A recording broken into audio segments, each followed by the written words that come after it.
So Archimedes principle, the apparent loss of weight of a solid is equal to the weight of fluid displaced by the solid. So when you see this ball, you see a part of it is underwater. So it's displacing that volume of water. And so it's floating because it's able to balance its own weight. So the weight of the solid is equal to the weight of fluid displaced.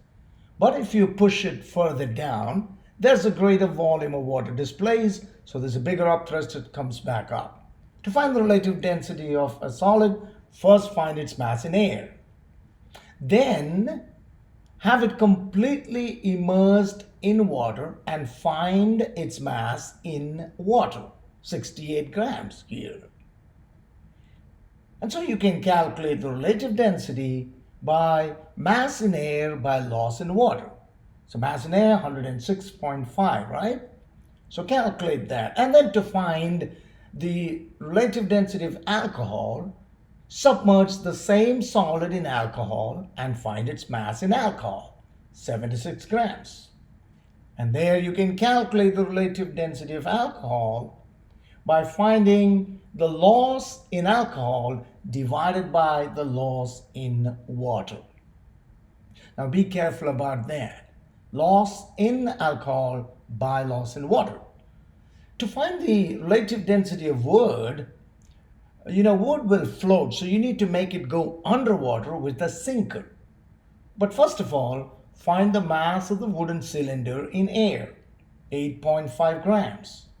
And then attach a metal sinker to that and find the mass of the cylinder in air while the sinker is in water. Notice that the wood cylinder is in air, but the sinker is in water.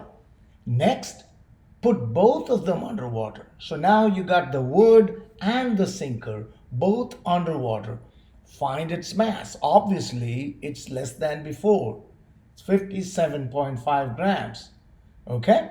And then you will be able to calculate the relative density of wood by using the idea of mass in air divided by loss in water. The mass of the wooden cylinder in air was 8.5 grams and the loss in water is 68.8 minus 57.5. So when you do that calculation, you will get the relative density of wood, which is of course going to be less than 1 because it floats. And then if you use a hydrometer, which is an instrument which directly gives you the relative density of alcohol, you will get it as 0.8. So that's your lab.